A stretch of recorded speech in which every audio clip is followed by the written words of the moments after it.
கர்த்தருடைய பரிசுத்த நாமத்துக்கு மகிமை உண்டாகட்டும். யாத்திராகமம் 25வது அதிகாரம். யாத்திராகமம் 25வது அதிகாரம்.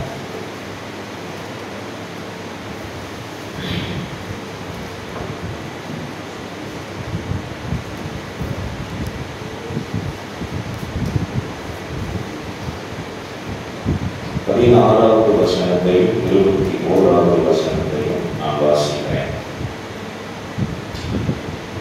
நான் உனக்கு கொடுக்கும் சாட்சி பிரமாணத்தை அந்த பெட்டியிலே வைப்பாயாக.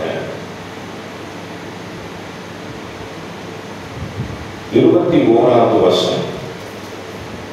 கிருபாசனத்தை பெட்டியின் மீது வைத்து பெட்டிக்குள்ளே நான் உனக்கு கொடுக்கும் சாட்சி பிரமாணத்தை வைப்பாயாக. 22 அங்கே நான் உன்னை சந்திப்பேன். அல்லேலூயா. கர்த்தருடைய நாமம் மகிமைப்படட்டும்.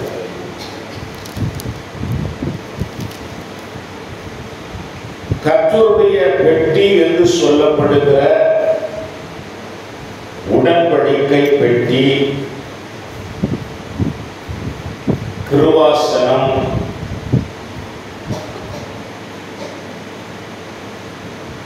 இந்த இடத்துல மிக முக்கியமாக சொல்லப்பட்டிருக்கிற ஒரு சொற்றொடர் அப்படின்னா சாட்சி பிரமாணம். சாட்சி நிறைந்த வாழ்வியல். நமக்கும் ஆண்டவருக்குமான ஒரு உடன்படிக்கை நிறைந்த ஒரு வாழ்வியல் தொடர அந்த கிருபாசனத்தண்டையில் கிடைக்கிற அந்த மகிமையான ஆசீர்வாதங்களை நாம் பெற்றுக்கொள்ள, அந்த கிருபையை பெற்றுக்கொள்ள மிக முக்கியமான ஒரு நிகழ்வு சாட்சி பிரமாணம். இந்த சாட்சி நிறைந்த இந்த வாழ்வியலை யாரெல்லாம் உடையவர்களாக இருக்கிறோமோ, அந்த சாட்சியை காத்துக் கொள்ளுகிறோமோ, அங்கே தேவன் அவர்களை சந்திக்கிறார். கவனிக்கணும். தேவன் எல்லாரையும் சந்திக்க வேண்டும். தேவ விருப்பம். எல்லாருக்கும் தேவனை சந்திக்க வேண்டும் என்கிற விருப்பம் உண்டு. ஆனால் யாரை தேவன் சந்திக்கிறார், யார் தேவனை சந்திக்கிறார்கள் அப்படின்னா, உடன்படிக்கையை காத்துக் கொள்ளுகிற அந்த உன்னதமான சாட்சியின் பிரமாணம். அல்லேலூயா. விசுவாச வாழ்க்கையில சாட்சியை காத்துக் கொள்வது என்பது அவ்வளவு சுலபமான விஷயம் இல்லை. அல்லேலூயா. கரங்களை வைத்து சொல்லுவோம். அல்லேலூயா. ரெண்டு பேர் கல்யாணம் நடக்குது. ஒரு 50 வயசு, 50 வயசுனா ஒரு 20-25 வருஷம் ஆயிருக்கும் கல்யாணம் ஆகி. இல்ல அவங்களுக்கு ஒரு 70-80 வயசு ஆயிருக்குன்னு வச்சுக்கிட்டுங்களேன். அப்போ கல்யாணம் ஆகி எத்தனை வருஷம் ஆயிருக்கும்? ஒரு 50 வயசு ஆயிருக்கும், 50 வருஷம் ஆயிருக்கும். இப்போ அவங்களை கூப்பிட்டு உங்க வீட்டுக்காரை பத்தி சொல்லுங்க அப்படின்னா, 75 வயசுல இருக்கிற அம்மா 80 வயசு ஆன வீட்டுக்காரரை பத்தி சாட்சி சொல்லுவாங்களா? எங்க வீட்டுக்காரரு ரொம்ப சிறப்பானவர், எந்த குற்றமும் செய்யாதவர், என்னை இத்தனை வருஷ காலம் பத்திரமா பாதுகாத்துட்டு இருக்கிறாரு, அவர் என்ன தவிர வேற யாரையும் பார்த்தது கிடையாது, அவர் ரொம்ப ஒழுக்கமானவர் அப்படின்னு அந்த 75 வயதுடைய அந்த அம்மா என்ன பண்ணணும்? சொல்லணும் சாட்சி. அதே போல 80 வயதுடைய அந்த பெரியவரும் 75 வயதுடைய அந்த அம்மாவை பார்த்து, இந்த பெண் வந்ததிலிருந்து தான் என் வாழ்க்கையை மாறிச்சு. கிட்டத்தட்ட 50 வருஷம் எனக்கு அம்மா மாதிரி. யார? மனைவியை. எனக்கு யாரு? அம்மா மாதிரி. நான் அவ்வளோ நல்லா கவனிச்சுக்கிட்டேன். எங்கள் அம்மாவுக்கு பதிலாக கையால் தான் சோப்பு நான் வளர்ந்துருக்கேன் அப்படின்னு அந்த ஐயா சொல்லணும். கணவன் மனைவியை போடணும். மனைவி இது எந்த அதிகாரத்தில் பட்டு சொல்லுங்க, அதான் தெரியும். அல்லேலூயா. கணவன் மனைவியை போடுறதாக, மனைவி கணவனை போடுறதாக எந்த அதிகாரத்தில் வருது? நீதிமொழிகள் 8 அத்தியாயம். இவ்வளவு பெரிய மகிமையான வாழ்க்கை வாழ்வதற்கு சாட்சியின் வாழ்க்கை முக்கியம். உலக வாழ்க்கைக்கே இதைவிட தேவனோடு கூடிய உடன்படிக்கை, தேவனோடு கூடிய ஐக்கியப்பட்டு வாழ்கிற அந்த வாழ்க்கைக்கு, தேவனுக்கும் நமக்குமான அந்த உடன்படிக்கையில் சாட்சியின் வாழ்வு, சாட்சியின் பிரமாணம் மிக முக்கியம். சாட்சி இல்லாத ஒரு கிறிஸ்துவ வாழ்க்கையை தேவன் விரும்புவது இல்லை. கிறிஸ்தவனாய் இருந்துக்கலாம், கிறிஸ்தவனாய் இருந்துக்கிறது வேற, ஊழியம் செய்வது கூட வேற. இன்னைக்கு எல்லாம் ஊழியம்லாம் வேற ரூட்ல போயிட்டு இருக்கு. எல்லாம் கார்பரேட் கம்பெனி மாதிரி ஆயிடுச்சு. ஜனங்கள் மேல ஜனங்களை யார மாதிரி மாற்றணும்? இயேசுவுக்கு இதுதான் தேவனுடைய திட்டம், இதுதான் பைபிள் சொல்லுது. நம்ம உள்ள வரும்போது யாராவனாலும் இருந்திருக்கலாம். கவனிங்க, பாவியா இருந்திருக்கலாம், பலவிதமான மோசடி செஞ்சிருக்கலாம், பலவிதமான பாவத்தில் கிடந்திருக்கலாம். ஆனா சபைக்குள்ள வரும்போது நீ யாராவே இருந்திருக்கா? சபைக்கு வந்த பிறகு நீ பழையாளா இருக்கக்கூடாது. அல்லேலூயா. சபைக்குள்ள வந்த பிறகு நிச்சயமாக உன்னிடத்துல மாற்றம் வேண்டும். மாறாம சபைக்குள்ளே வருவது என்பது நல்லது கிடையாது. ரொம்ப நாள் வரவும் முடியாது. சாதாரணமா ஒரு 2 வீலர் கொண்டு போய் ஒர்க் ஷாப்ல கொடுக்குறோம், ரிப்பேரா இருக்கு. அதே பிரச்சனையோட அவங்க திருப்பி கொடுத்தாலும் என்ன பண்ணுவாங்க? அவனை வாழ்த்து சூப்பருங்க, அருமையா நீங்க மெக்கானிக் பண்ணீங்க, வாழ்த்துக்கள், வாழ்த்துக்கள் சொல்லுவோமா? இப்போ சபைக்கு வருவதின் நோக்கம் என்ன? உலகத்தில் போகிறோம், பலவிதமான காரியத்தில் நம்ம அகப்பட்டுருக்கோம், பிரச்சனையில் மாட்டிக்கிறோம், பாவ காரியங்களில் ஈடுபட்டோம், பாவ சிந்தனை, பாவ எண்ணங்கள் வந்து நம்மளை மேற்கொண்டு. சபைக்கு வருவதின் நோக்கம் பரிசுத்தமாவதற்காகத்தான். அல்லேலூயா, அல்லேலூயா, ஆமென். கவனிக்க வேண்டும், கவனிக்க வேண்டும். சாட்சி உள்ள வாழ்வு எங்கே இருக்கிறதோ அங்கே தேவன் இருக்கிறார். தேவன் அங்கே அவர்களோடு கூட இடைபடுகிறார். அல்லேலூயா. அப்போ நம்முடைய முழுமையான வாழ்க்கை தேவனுக்கு பிரியமானதாக மாறுவதற்கு நம்மை முழுவதுமாக அர்ப்பணிக்க வேண்டும். 2 நாளாகவும் 15வது அத்தியாயம் 15வது வசனம், 15வது அதிகாரம் 15வது வசனம் படிக்கிறோம்.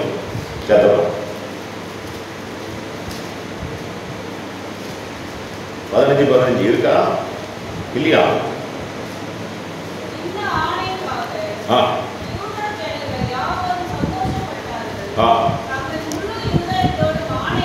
முழு இருதயத்தோடு, முழு இருதயத்தோடும் முழு மனதோடும் அவரை தேடினார்கள். கர்த்தர் அவர்களுக்கு வெளிப்பட்டு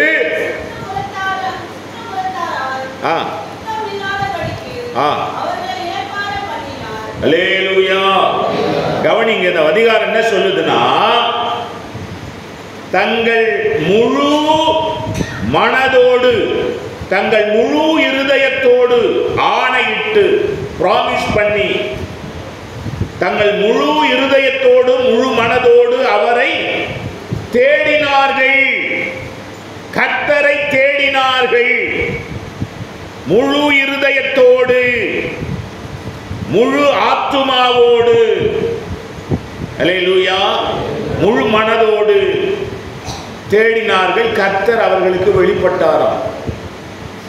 கர்த்தர் அவர்களை வெளிப்பட்டது மட்டும் இல்ல, கர்த்தர் அவர்களை இளைப்பாற பண்ணினார்னு இருக்கு. எதிரி இல்லாத, பிரச்சனை இல்லாத, ப்ராப்ளம் இல்லாத ஒரு வாழ்வை தேவன் அவர்களுக்கு கொடுக்கிறார். எப்போனா முழு இருதயத்தோடு, முழு மனதோடு அவரை தேடும் போது.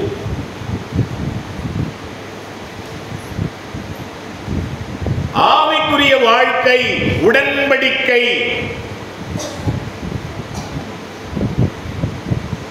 ஒரு சாட்சி நிறைந்த வாழ்க்கை நமக்கு இருந்தால் ஒழிய முழு இருதயத்தோடு ஆண்டவரை தேட முடியாது. சும்மா இன்னைக்கு எல்லாமே கூட்டம் சேர்க்கறதுக்காக என்னென்னமோ பண்றாங்க. அரசியல்வாதி என்ன செய்யறானோ அதுதான் ஆன்மீகவாதிகளும் செய்யறாங்க. எந்த மதமா இருந்தாலும் சரி, ஆன்மீகவாதிகளும் அரசியல்வாதிகளும் எல்லாம் ஜனத்தை கூட்ட வேண்டும், அதுதான் நோக்கமா இருக்கு. ஆனால் பரலோகம் என்ன எதிர்பார்க்கிறது? பரலோகம் எப்பொழுது மகிழ்ச்சி கொள்ளுகிறது? எப்ப மகிழ்ச்சி கொள்ளுகிறது? பரலோகம் எப்ப சந்தோஷப்படுது? ஒரு பாவி மனம் திரும்பினால். பெரிய கூட்டம் வந்துட்டுனா பரலோகம் சந்தோஷப்படுவதில்லை, ஏன்னா உலகம் சந்தோஷப்படும். அல்லேலூயா. இந்த சர்ச் முழுக்க ஜனங்கள் வந்துட்டுனா பாஸ்டருக்கு சந்தோஷம் இருக்கலாம், சர்ச் மக்களுக்கு சந்தோஷம் இருக்கலாம்.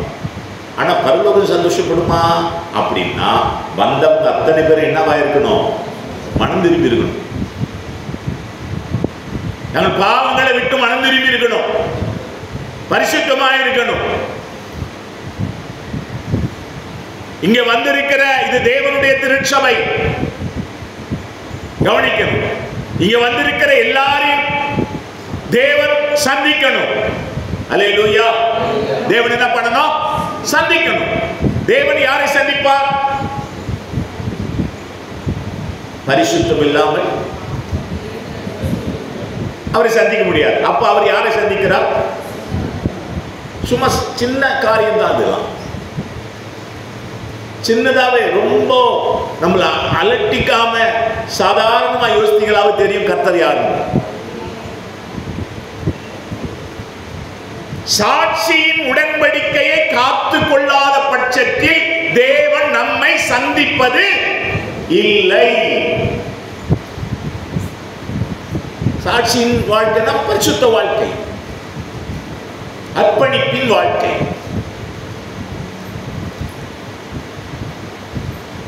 அப்ப இந்த அது இருந்தாதான் முழு இருதயத்தோடு அவரை தேட முடியும். இல்லைன்னா பாதி இங்க கொடுத்துட்டு பாதி இன்னொருத்தர் கொடுக்குற மாதிரி இருக்கும். அல்லேலூயா, அல்லேலூயா. ஒரு கணவனை நேசிக்கிற ஒரு பெண் மனைவி இருக்கிறாள். உண்மையா முழுசா நேசித்தா தான் முழுசா அர்ப்பணிப்பாள். அவளுக்கு 2-3 இருந்தா எப்படி இருக்கு கதை? ஒரு பெண்ணுக்கும் இல்லை ஒரு ஆணுக்கும் யோசிச்சு பாருங்க. அது பேர் தான் விபச்சாரம் என்று சொல்லப்படுகிறது, இல்லையா? இன்றைக்கு கடவுளை தேடுகிற விஷயத்தில் நாம் அப்படி இருந்தால் நாம் யார்? வேதம் நம்மளை என்னன்னு சொல்லுது? விபச்சார சந்ததியை சொல்லுது. முழு இருதயத்தோடு ஆமென் தேவனை முழுசா தேடணும். அவர் எங்களை வைத்தாலும் உயிரோடு வைத்தாலும், ஆமா காப்பாற்றினாலும் இந்த மனசு வேணும். அம்மா நீ எங்க இருக்கிறியோ அங்க நான் இருப்பேன். நீ என்ன சாப்பிட்டியோ அங்க சாப்பிடுவேன். நீ எங்க படிப்பியோ அதுதான் நாங்க படிப்பேன். நீ வணங்குற கடவுளை தான் நானே. இவ்வளவு ஒரு பிடிவாதம் இருந்த ரூத்துக்கு ஆண்டவர் உதவி செய்கிறார்.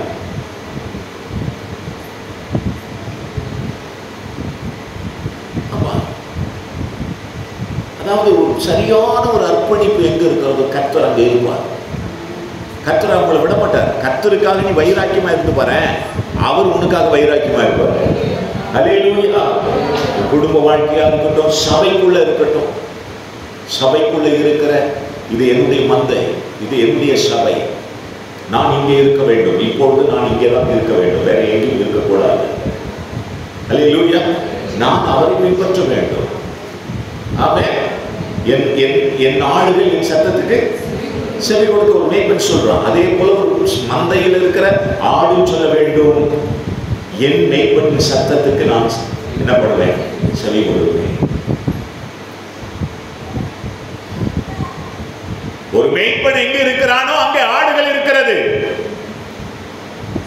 உன் மேய்ப்பன் எங்கேயோ அங்கே நீ இருக்க வேண்டும். இந்த இருதயம் தான் நமக்கு வேணும். இதுதான் நீதியின் பிரமாணம், பரிசுத்த பிரமாணம், சாட்சியின் பிரமாணம், நல்வொழுக்கத்தின் பிரமாணம். இதை நம்ம ஃபாலோ பண்ணணும். அப்பதான் நம்ம முழுசா தேட முடியும். அல்லேலூயா. என்ன பண்ண முடியும்? என்ன பண்ண முடியும்? முழுசா தேட முடியும். ஒரே நேரத்தில் 2 பேர் நோட்டீஸ் வச்சுட்டாங்க கல்யாணத்துக்கு. என்ன பண்ணலாம்? என்ன பண்ணணும்? யார் முக்கியமோ போவோம். முக்கியம் இல்லாதவங்களை பார்த்துக்கலாம். அவங்களுக்கு மொழி தான் வச்சுக்கிறாங்க. அவங்க வேணா அந்த மொழி அப்புறமா திருப்பி எத்துமைய கொடுத்துட்டு வந்துடலாம், முடிச்சுது. நாம் எதை தெரிந்து கொள்கிறோம், எதை நாம் தெரிந்து கொள்ளப் போகிறோம்? ஆக சாட்சியின் வாழ்வு, சாட்சியின் பிரமாணத்தின் வாழ்வு ரொம்ப முக்கியம். சாட்சியை அழித்துக் கொண்டு இயேசுவை பின்பற்ற முடியாது. அல்லேலூயா. ஆமா, நம்முடைய தனிப்பட்ட வாழ்வியலை காத்துக்கொள்ள வேண்டும். அதுக்கு சோத்திரம் நாம் அதிக பிரயாசப்படணும். காத்துக்கிட்டாதான் முழுசா தேவனை தேட முடியும். அல்லேலூயா. முழுசா தேடினாதான் நன்மை உண்டு. அல்லேலூயா. ரோமர்கள் நிருபத்தில் 6வது அத்தியாயம் 17வது வசனம் சொல்லும். பிள்ளைங்க படிங்க பக்கத்தில் 6:17 படிமா படிங்க.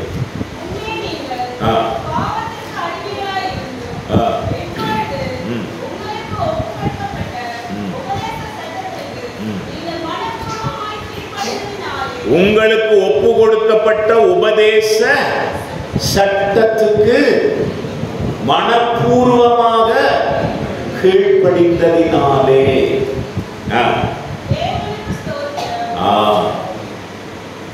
நான் கர்த்தரை ஸ்தோத்திரம் பண்ணுகிறேன். எதற்கு என்றால் உபதேச சட்டத்துக்கு நீங்கள் மனப்பூர்வமாய் கீழ்ப்படிந்ததினாலே. கர்த்தருடைய வார்த்தைக்கு எவன் ஒருவன் மனப்பூர்வமாய் கீழ்ப்படுகிறானோ, இந்த கீழ்ப்படிதல் என்பது கவனிக்கணும், எல்லா நேரத்திலும் நமக்கு இருக்கணும். கர்த்தருடைய வார்த்தைக்கு கீழ்ப்படியணும். அல்லேலூயா. நமக்கு நல்ல பலன் இருக்கலாம், அப்பையும் கீழ்ப்படியணும். பலவீனமா இருக்கலாம், அப்பையும் கீழ்ப்படியணும். பணம் நிறைய இருக்கலாம், அப்பையும் கீழ்ப்படியணும். பணமே இல்லாமல் இருக்கலாம், அப்பவும் கீழ்ப்படியணும். இதுதான் தேவன் விரும்புகிறதான ஒரு நிலை. எந்த வயதிலும் கீழ்ப்படிய வேண்டும். 12 வயதிலே நம்முடைய மகனை கூப்பிட்டு வாடான்னா வருவான். அதுவே 22 வயதில் கூப்பிட்டா என்ன பண்ணுவான்? ஒரு மாதிரியா குறைப்பான்.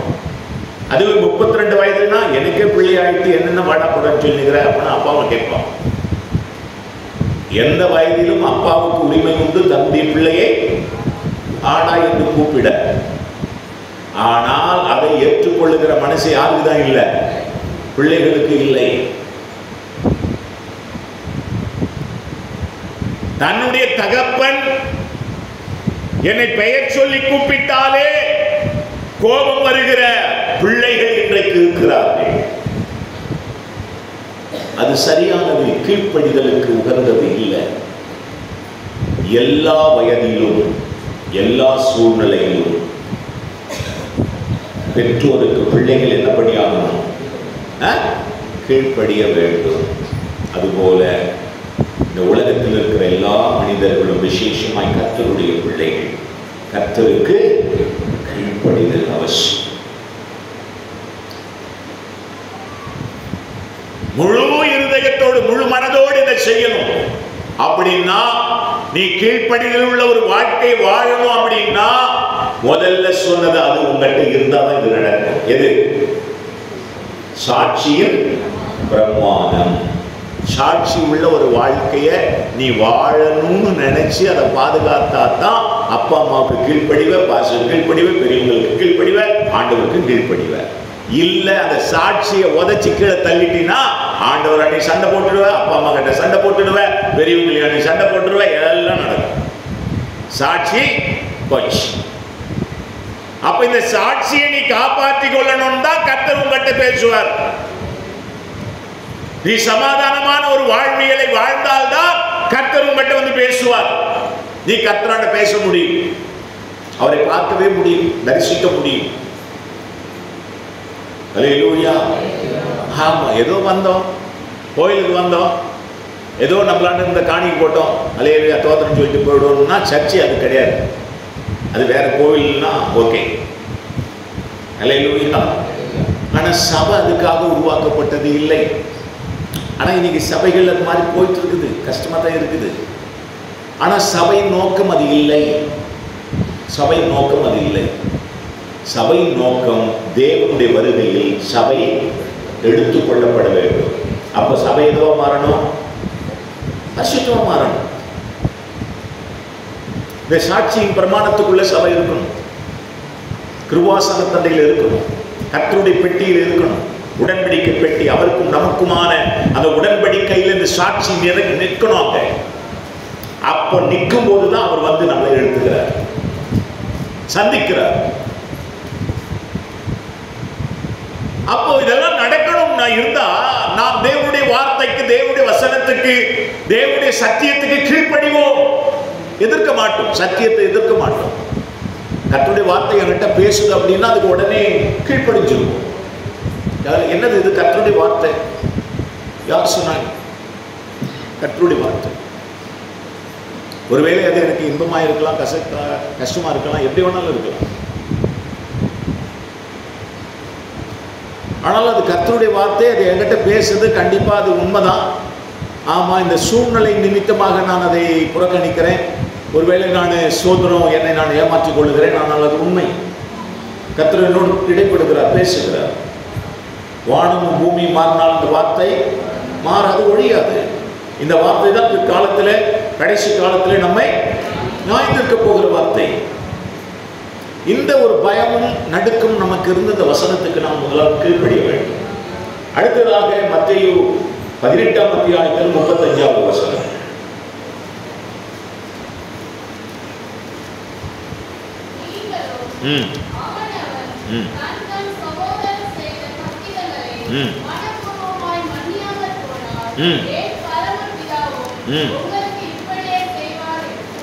என்ன சொல்லுது?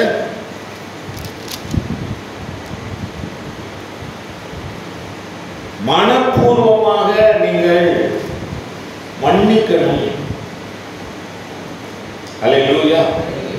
அப்படி மன்னிக்கலனா பிதாவும் உங்களுக்கு மன்னிக்க மாட்டார். உங்கள் உடன் சகோதரர்கள், கிறிஸ்துவுக்குள்ளான சகோதரர்கள் யாராகிலும் உங்களுக்கு தீங்கு செய்து விட்டால், அவர்கள் வந்து உங்களிடத்தில் மன்னிப்பு கேட்டால், மனம் வருந்தினால், நீங்கள் மனப்பூர்வமாக என்ன பண்ணணும்? அவர்களை மன்னிக்க வேண்டும். மனப்பூர்வமாய் மன்னிக்க முடியாதவர்கள், மன்னிப்பை பெற முடியாதவர்கள், கவனிக்கணும். மன்னிக்க முடியாதவர்கள், மன்னிப்பு பெற முடியாதவர்கள். மன்னிக்கலனா உனக்கு மன்னிப்பு இல்லை. உன்னுடைய அக்கா, தங்கச்சி, அண்ணன், தம்பி, அப்பா, அம்மா, இவர்கள் எல்லாருக்குமானது, உன்னோடு சேர்ந்து ஆராதிக்கிற சபை, உன்னோடு இருக்கிற உன் சக சகோதரர்கள் உனக்கு விரோதமாக ஏதோ தீங்கு செய்து விட்டிருந்தால், அவர்கள் அதற்காக உன்னிடத்தில் வந்து மனஸ்தாபப்பட்டால், அவர்களை மன்னிக்க பழக வேண்டும் என்று வேதம் நமக்கு போதிக்கிறது. அல்லேலூயா. தேவனுடைய வார்த்தைக்கு கீழ்ப்படிதல், முழு இருதயத்தோடு முழு மனதோடு கீழ்ப்படிதல், அதே போல சாட்சியின் பிரமாணத்தை காத்துக்கொள்ள வேண்டும் என்றால் முழு இருதயத்தோடு முழு மனதோடு மன்னிக்கவும் செய்ய கற்றுக்கொள்ள வேண்டும். அல்லேலூயா. இந்த காழ்ப்புணர்ச்சியை கசப்புணர்வுகளை வைத்து நாம் வாழக்கூடாது. விட்டு அவன் வழி வேற, உன் வழி வேற.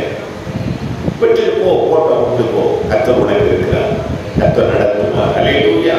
அதனால் அவனை பழித்துக் கொண்டு சபித்துக் கொண்டு அழித்துக் கொண்டு இருக்க வேண்டிய அவசியம் இல்லை.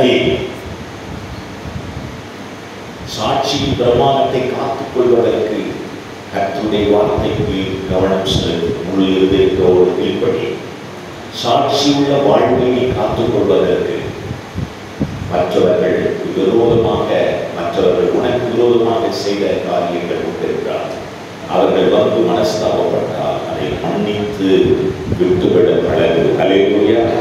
நான் மூன்றாவதாக கொலோசியர்கள் 3வது அத்தியாயம் 24வது வசனம்.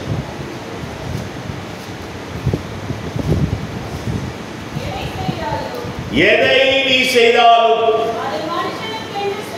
அதை மனுஷனுக்கென்று செய்யாமல் கர்த்தருக்கென்று மனப்பூர்வமாக செய். அல்லேலூயா. நீ எதை செஞ்சாலும் இருக்கு. ஆமென் சொல்லுங்க. எது வேணாலும் இருக்கலாம். ஏதாவது இருக்கான்னு யாரும் கையெழுத்தினாலும் அவங்களுக்கு ஒரு 10 ரூபா கொடுக்குற அப்படின்னா அதை கூட யாருக்கு செய் சொல்லுங்க. கர்த்தருக்கு செய். ட்ரெஸ் இல்லாதவங்களுக்கு ஒரு ட்ரெஸ் கொடுக்குறேன், சாப்பாடு இல்லாதவங்களுக்கு ஒரு சாப்பாடு கொடுக்குறேன், வியாதிஸ்தர்களை பார்க்கிறேன். அல்லேலூயா. சமீபத்தில் ஒரு சகோதரர் வந்து ரொம்ப கஷ்டப்பட்டு காசு கேட்கிறார். நாளைக்கு கொடுத்துறேன். என்கிட்ட அவர் கேட்ட காசு என்கிட்ட இருக்குது, வச்சுக்கிட்டு என்ன பண்ண முடியல, இல்லைன்னு சொல்ல முடியல. இல்லைன்னு சொல்லிவிட்டு இங்கே நின்று பிரசங்கம் நம்மளால் என்னால் முடியாது பிரசங்கம் பண்ண. அல்லேலூயா. ஆமாம். அதனால் கொடுத்துட்டேன். எனக்கு ஒரு பழக்கம் ஒன்று கொடுக்கும் போதெல்லாம் அது வராதுன்னே கொடுத்துருவேன். அல்லேலூயா. அதே மாதிரி இது வரவே இல்லை. பல மாதங்கள் ஆச்சு, இன்னும் வராது.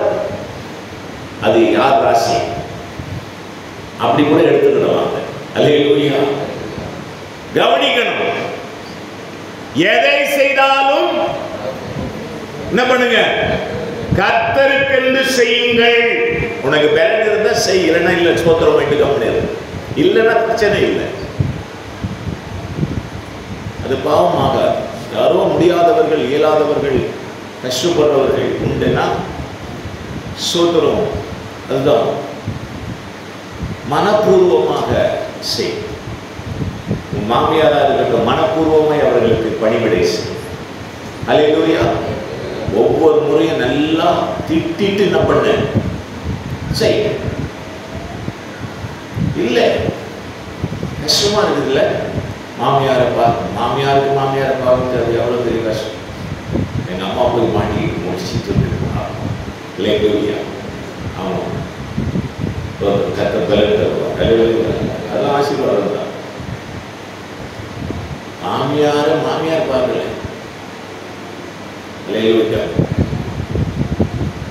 வயதானவங்களை பார்க்கறது ரொம்ப கஷ்டம். கர்த்தர் நமக்கு தந்த உறவுகள், அதாவது பலன் இருக்கிற வரைக்கும் பிரச்சனை இல்லை சார். நம்ம பலவீனப்படும் போதும் பிரச்சனையை ஸ்டார்ட் ஆகும்.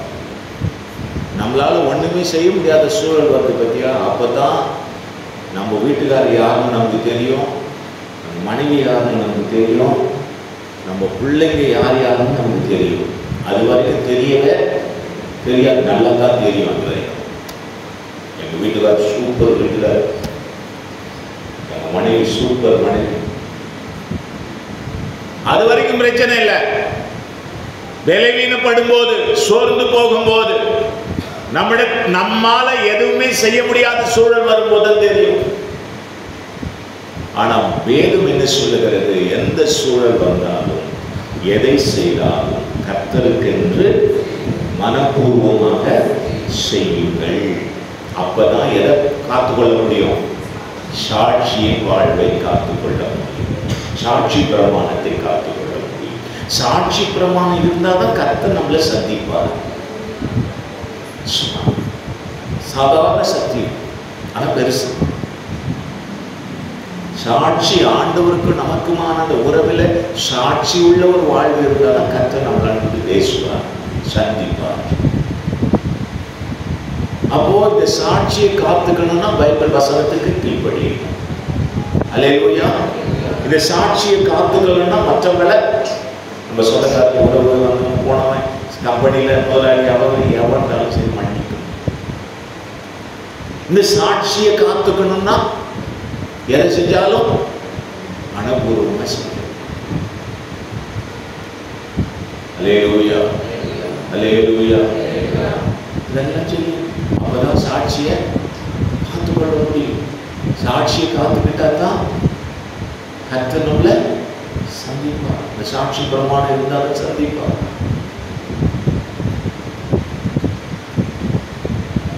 பிரியமான கர்த்தருடைய பிள்ளைகள், இதுதான் பைபிள்ல சொல்லப்பட்டிருக்கிற நுகம். என் நுகம் ஆண்டவர் சொல்ல, என் நுகம் எப்படிப்பட்டதா?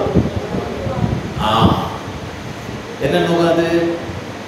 குடும்பத்தில் மாமனார் மாமியார் அவங்க எல்லாரும் செய்ய வேண்டிய பணியில கர்த்தருக்காக செய்யும். ஆண்டவர் எல்லாம் பார்த்துருக்கிறாரு. நம்ம செய்வோம். கர்த்தராக அவனுக்கு ஏற்ற என்னது, அவனுக்கு ஏற்ற பிரதிபலனை கொடுப்பார்,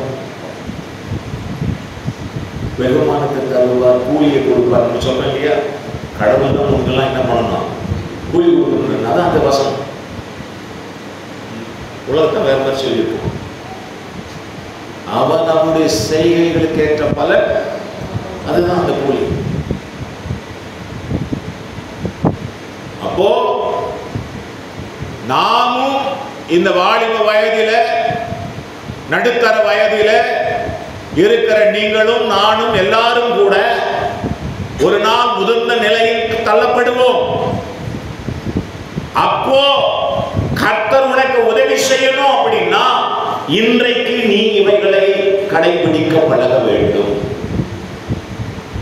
சாட்சி நிறைந்த வாழ்வை தக்க வைத்துக் கொள்ள வேண்டும். இந்த ஒரே ஒரு காரியத்தை படிச்சு முடிச்சு யாத்திராகமம் இதே புத்தகம் தான், 25வது அதிகாரம் 2ஆம் வசனம்.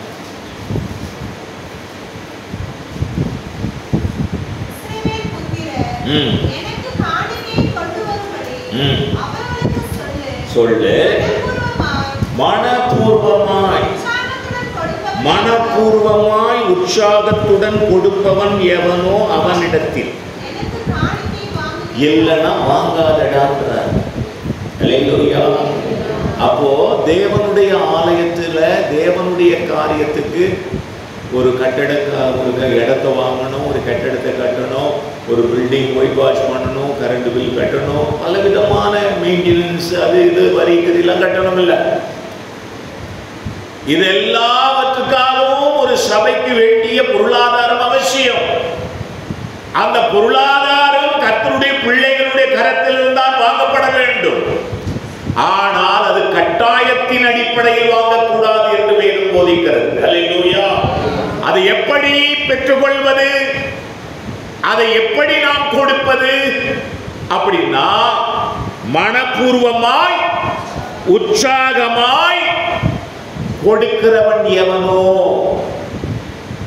தேவனுக்கென்று கொடுக்கிற விஷயம். இதெல்லாம் எதை காட்டுகிறது, எதை காத்துக்கொள்ள உதவி செய்கிறது? சாட்சியில் பிரமாணம், அதுதான் முக்கியம்.